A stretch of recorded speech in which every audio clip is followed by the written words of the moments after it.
شادیوں کے حالات و واقعات ترتیب وار بیان کرتے ہیں۔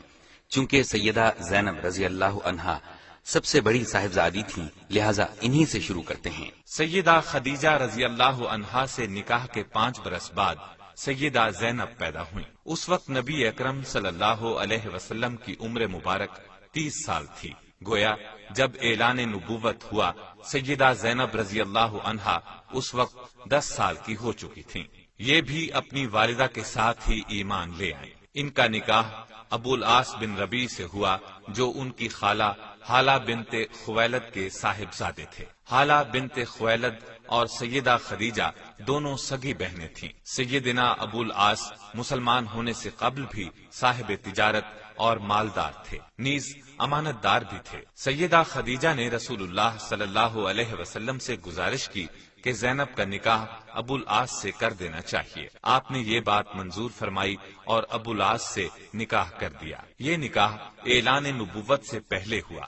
رسول اللہ صلی اللہ علیہ وسلم نے جب نبوت کا اعلان فرمایا تو کفار آپ سے دشمنی پر اتر آئے اور ہر معاملے میں آپ کے راستے میں رکاوٹیں کھڑی کیں۔ دشمنی کا ایک طریقہ انہوں نے یہ اپنایا کہ ابو العاص سے زور دے کر کہا کہ زینب کو طلاق دے دیں۔ قبیلہ قریش میں سے جس عورت سے آپ چاہیں گے ہم آپ کی شادی کر دیں گے۔ اس پر ابو العاص نے جواب دیا، میں زینب کو طلاق نہیں دوں گا، میں ان کے بدلے میں قریش کی کسی بھی عورت کو پسند نہیں کرتا۔ قریش نے اس رشتے کو ختم کرانے کے لیے بہت زور لگایا۔ ابو العاص انکار ہی کرتے رہے، اگرچہ وہ مسلمان نہیں ہوئے تھے، پھر بھی انہوں نے قریش کا یہ مطالبہ ماننے سے صاف انکار کر دیا۔ اس بنا پر نبی اکرم صلی اللہ علیہ وسلم نے ان کی اس ثابت قدمی پر تعریف فرمائی اور ان کے کردار کی پختگی کو پسند فرمایا۔ غزوہ بدر میں جب مسلمانوں کو فتح نصیب ہوئی اور اس لڑائی میں شکست کھانے والے بہت سے کافروں کو قید کر لیا گیا تو قیدیوں کو مدینے لایا گیا۔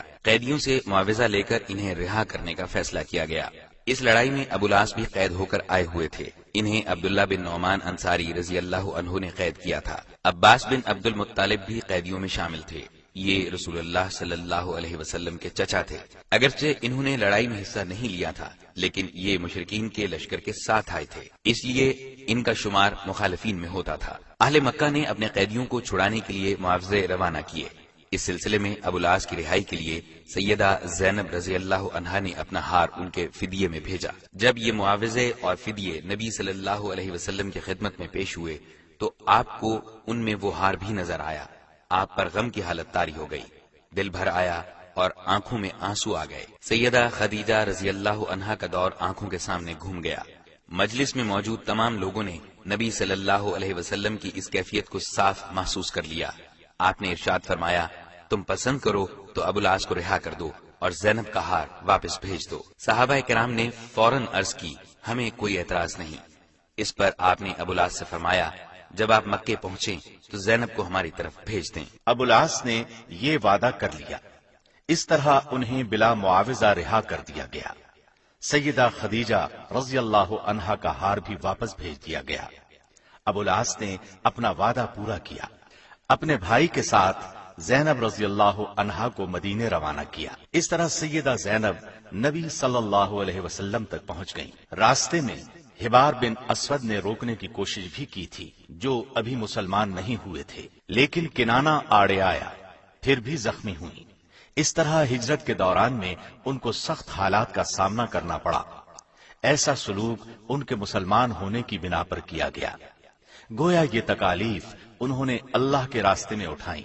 سیدہ زینب جب نبی صلی اللہ علیہ وسلم کی خدمت میں پہنچی اور اپنے مصائب کی تفصیل سنائی تو آپ نے ارشاد فرمایا، میری بیٹیوں میں زینب سب سے افضل ہے، اسے میری وجہ سے مصیبت میں مبتلا ہونا پڑا اور اذیت میں مبتلا کیا گیا۔ حبار بن اسود جنہوں نے سیدہ زینب رضی اللہ عنہا کو تکلیف پہنچائی تھی، وہ فتح مکہ کے بعد مسلمان ہو گئے تھے اور نبی کریم صلی اللہ علیہ وسلم نے ان کا یہ جرم معاف فرما دیا تھا۔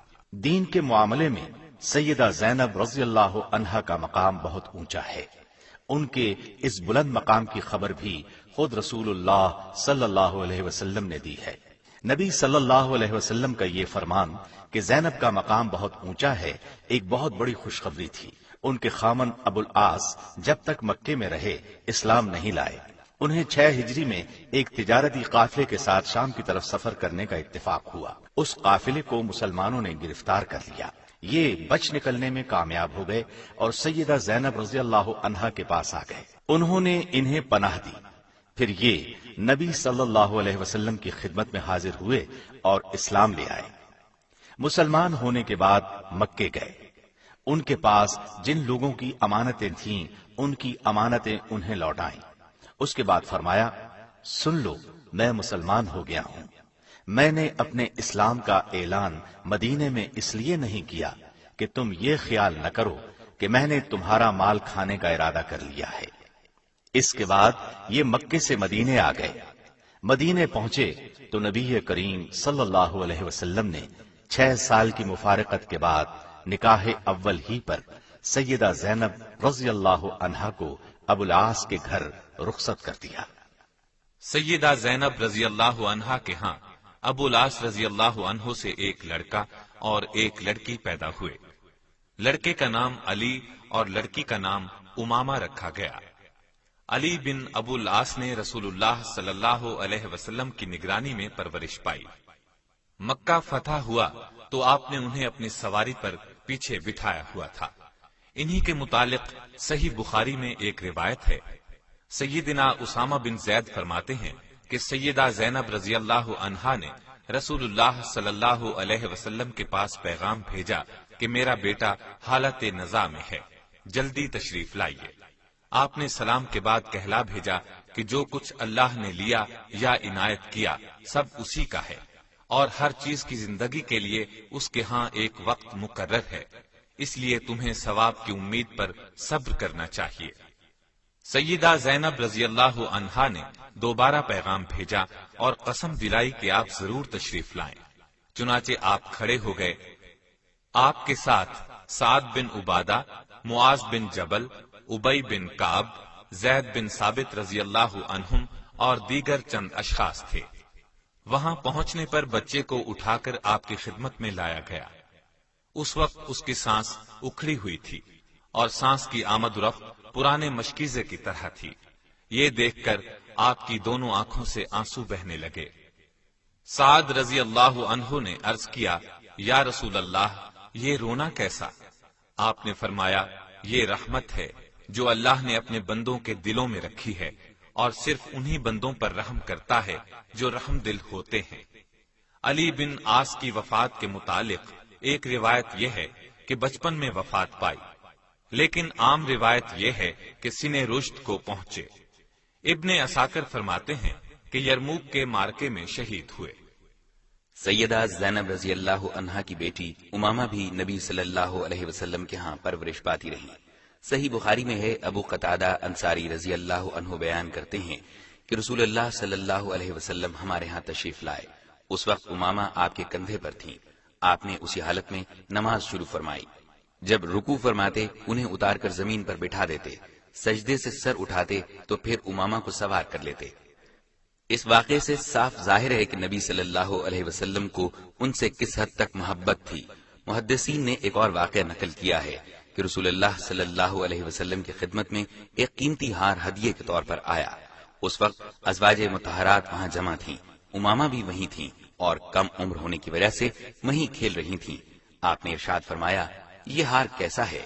ہم نے عرض کیا، اس سے بہتر ہار ہم نے کبھی دیکھا ہی نہیں۔ یہ سن کر آپ نے فرمایا، مجھے اہل بیت میں سے جو سب سے زیادہ پسند ہے میں یہ ہار اس کے گلے میں ڈالوں گا۔ اب تمام ازواج مطہرات منتظر تھیں کہ دیکھیں ہار کس کے حصے میں آتا ہے۔ انہوں نے سمجھا کہ یہ شرف سیدہ عائشہ رضی اللہ عنہا کو حاصل ہوگا، لیکن نبی صلی اللہ علیہ وسلم نے امامہ رضی اللہ عنہا کو اپنے پاس بلایا اور ہار ان کے گلے میں ڈال دیا۔ ظاہر ہے آپ کو امامہ سے محبت سیدہ زینب رضی اللہ عنہا کی وجہ سے ہی تھی۔ انہی امامہ سے 12 ہجری میں سیدنا علی رضی اللہ عنہ نے نکاح کیا، کیونکہ سیدہ فاطمہ وفات پا چکی تھی۔ سیدنا علی رضی اللہ عنہ کوفے میں شہید کر دیے گئے تو امامہ کا دوسرا نکاح مغیرہ بن نوفل سے ہوا۔ انہی کے نکاح میں یہ فوت ہوئی۔ سیدنا ابو العاص رضی اللہ عنہ نے سیدہ زینب کے ساتھ نہایت شریفانہ برتاؤ کیا اور نبی کریم صلی اللہ علیہ وسلم نے ان کے شریفانہ تعلقات کی تعریف کی۔ دوبارہ رخصتی کے بعد سیدہ زینب تھوڑا عرصہ زندہ رہیں۔ 6 یا 7 ہجری میں سیدنا ابو العاص اسلام لائے تھے اور سیدہ زینب نے 8 ہجری میں مدینہ منورہ میں انتقال کیا۔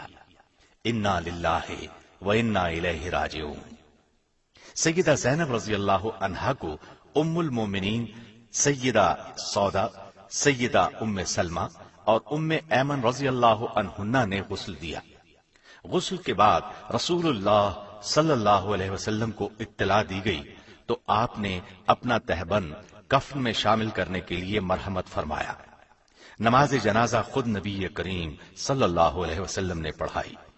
یہ ایک عظیم شرف ہے جو امت کے خاص افراد ہی کو حاصل ہوا ہے۔ ان کا جنازہ مسلمان عورتوں نے بھی پڑھا۔